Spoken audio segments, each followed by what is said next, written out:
حضرت فاطمہ رضی اللہ عنہا وہ بیٹی جس کی مثال دنیا میں نہیں۔ دوستو، آج ہم ایک ایسی شخصیت کی کہانی سنیں گے جو نبی اکرم صلی اللہ علیہ وسلم کے دل کے سب سے قریب تھے، جن کا نام سن کر روح کو سکون ملتا ہے۔ وہ ہے حضرت سیدہ طاہرہ فاطمہ رضی اللہ عنہا، جنہیں رسول اللہ صلی اللہ علیہ وسلم نے فرمایا، فاطمہ میری جگر کا ٹکڑا ہے۔ حضرت فاطمہ رضی اللہ عنہا کی پیدائش مکہ مکرمہ میں ہوئی، جب رسول اللہ صلی اللہ علیہ وسلم کی عمر تقریباً 35 سال تھی۔ وہ بچپن سے ہی معصوم، نرم دل اور حیا سے بھرپور تھے۔ بچپن ہی سے انہوں نے دیکھا کہ کس طرح لوگ ان کے والد کو تکلیف پہنچاتے، پتھر پھینکتے اور گھر کے باہر کچرا ڈال دیتے، لیکن فاطمہ رضی اللہ عنہا خاموش رہتی، صرف آنسو پوچھتی اور والد کو تسلی دیتی، ابا جان، اللہ ہمارے ساتھ ہے۔ اسی وجہ سے انہیں ام ابیہا کہا گیا، اپنے والد کی ماں جیسی شفقت رکھنے والی بیٹی۔ مدینہ ہجرت کے بعد حضرت علی رضی اللہ عنہ نے رسول اللہ صلی اللہ علیہ وسلم سے نکاح کی درخواست کی۔ نبی صلی اللہ علیہ وسلم مسکرائے اور فرمایا، علی، فاطمہ میری سب سے پیاری بیٹی ہے اور میں چاہتا ہوں کہ تم دونوں کا گھر تقوی اور ایمانداری کا مرکز بنے۔ ان کا نکاح بہت سادگی سے ہوا، کوئی زیور نہیں، کوئی شان و شوکت نہیں، صرف ایک چادر، ایک تکیہ اور ایک چھوٹا سا گھر، مگر اس گھر میں رہتا تھا نور، برکت اور سکون۔ حضرت فاطمہ رضی اللہ عنہا روزانہ اپنے ہاتھ سے آٹا پیستی، چولہا جلاتی اور گھر سنبھالتی۔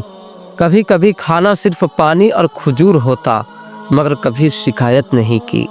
ان کی زندگی کا اصل سکون تھا عبادت اور خدمت۔ ایک دن رسول اللہ صلی اللہ علیہ وسلم آئے اور دیکھا کہ فاطمہ رضی اللہ عنہا کے ہاتھ چھل گئے ہیں۔ آپ صلی اللہ علیہ وسلم نے فرمایا، بیٹی، دنیا کا سکون مہنگا ہے، لیکن آخرت کا سکون ہمیشہ کا ہے۔ فاطمہ رضی اللہ عنہا نے مسکرا کر کہا، ابا جان، مجھے اللہ کا ذکر چاہیے، نہ کہ سکون کا بستر۔ نبی صلی اللہ علیہ وسلم کی وفات کے بعد فاطمہ رضی اللہ عنہا کا دل ٹوٹ گیا۔ وہ روز ان کی یاد میں آنسو بہاتی تھی۔ ایک دن انہوں نے فرمایا، ابا جان، آپ کے بعد دنیا سجی نہیں، مگر صبر ان کی پہچان تھا۔ انہوں نے اپنی ساری زندگی دین کے لیے، اللہ کے راستے کے لیے گزاری۔ حضور صلی اللہ علیہ وسلم کے وفات کے بعد صرف 6 ماہ بعد فاطمہ رضی اللہ عنہا بھی اس دنیا سے رخصت ہو گئے۔ انہوں نے اپنی وصیت کی، مجھے رات کے اندھیرے میں دفن کرنا تاکہ میری حیا محفوظ رہے۔ رات کے وقت حضرت علی رضی اللہ عنہ نے خود ان کا جنازہ اٹھایا اور انہیں جنت البقیع میں دفن کیا۔ اس وقت آسمان بھی اداس تھا اور زمین بھی خاموش۔ دوستو، حضرت فاطمہ رضی اللہ عنہا کی زندگی ہمیں یہ سکھاتی ہے کہ ایمان، حیا اور تقوی سب سے بڑی دولت ہے۔ نہ سونا، نہ زیور، نہ دنیا کی شان۔ اگر دل میں اللہ کا خوف اور رسول اللہ صلی اللہ علیہ وسلم سے محبت ہے تو انسان سب سے امیر ہے۔